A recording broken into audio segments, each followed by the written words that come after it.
में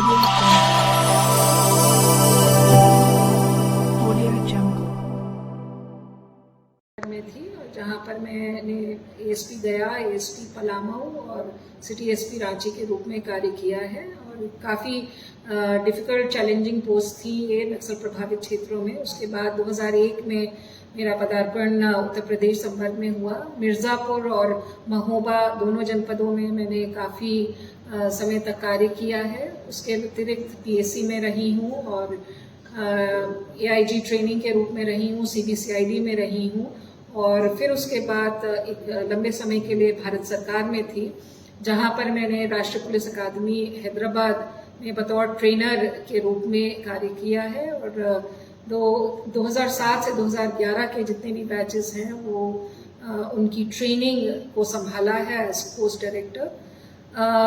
राष्ट्रीय पुलिस अकादमी से सीआरपीएफ के लिए मेरा प्रस्थान हुआ और सीआरपीएफ में करीब 9 साल मैंने कार्य किया है। और काफ़ी मुश्किल समय में जब कश्मीर में स्टोन पेल्टिंग और काफ़ी हिंसा उग्र रूप से हो रही थी, उस समय जो सीआरपीएफ का रोल था उसमें काफ़ी अहम भूमिका प्रोविजनिंग और प्रोक्योरमेंट डायरेक्टरेट को करनी पड़ती है,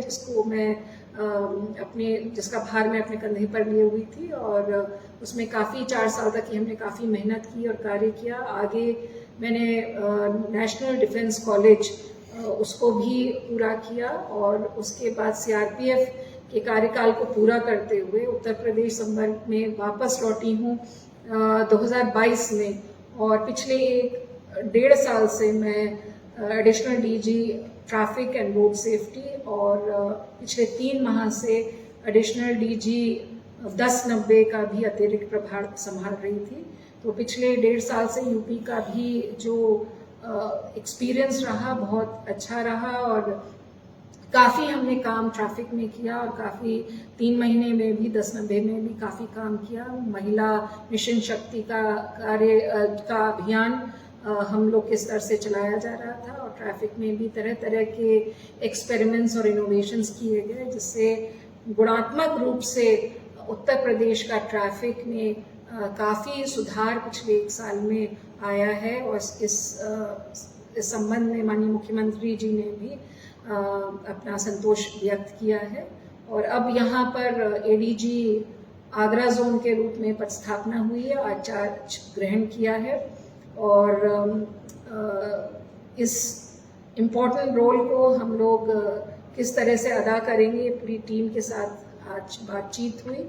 और जो आगरा की जो और अलीगढ़ रेंज दोनों की जो अपेक्षाएं हैं, जो चैलेंजेस हैं, जो ज़रूरतें हैं और जो एक पुलिस डिपार्टमेंट से एक्सपेक्टेशंस हैं, उसके अनुरूप हम लोग किस तरह से खरे उतर सकते हैं और किस तरह से यहाँ की कानून व्यवस्था, शांति व्यवस्था को और सुदृढ़ कर सकते हैं, किस तरह से हम सरकार की प्राथमिकताओं को एकदम गति दे सकते हैं और किस तरह से हम एक पीपल्स फ्रेंडली पुलिस जो जन सहयोगात्मक रवैये से कार्य कर सकती है, सरकार की प्राथमिकता, उसके लिए हम कटिबद्ध हैं। सरकार की प्राथमिकता महिलाओं की सुरक्षा है जी।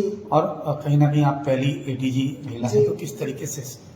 जी आपने बिल्कुल सही कहा कि एज एडीजी एक पहली बार एक महिला अधिकारी की पोस्टिंग हुई है और एज एडीजी जोन। और ये एक शासन की जो थिंकिंग है, जो विश्वास जताया उन्होंने कि महिला अधिकारी को भी उन्होंने फील्ड पोस्टिंग में पदस्थापित किया और एक जो नारी शक्ति और नारी सम्मान के संबंध में जो शासन की कटिबद्धता है, शायद ये उस सभी को उजागर करती है। और मैं पूरे विश्वास के साथ यही कह सकती हूँ कि जो मुझ में विश्वास रखा गया है माननीय मुख्यमंत्री जी द्वारा, उसके अनुरूप मैं पूरे रूप से और अपनी पूरी डेडिकेशन के साथ खरा उतरना चाहूँगी, अपना 100% डेडिकेशन के साथ पूरी टीम की भावना के साथ हम यहाँ की जनता के लिए कार्य करेंगे, उनकी सेवा के लिए कार्य करेंगे, किस प्रकार से हम सोशल जस्टिस दे सकते हैं उसके लिए कार्य करेंगे, सेफ सिटी, सेफ एनवायरनमेंट और empowering environment not only for women and children पर समस्त जनता के लिए किस तरह से हम क्रिएट कर सकते हैं उसके लिए हम कार्य करेंगे।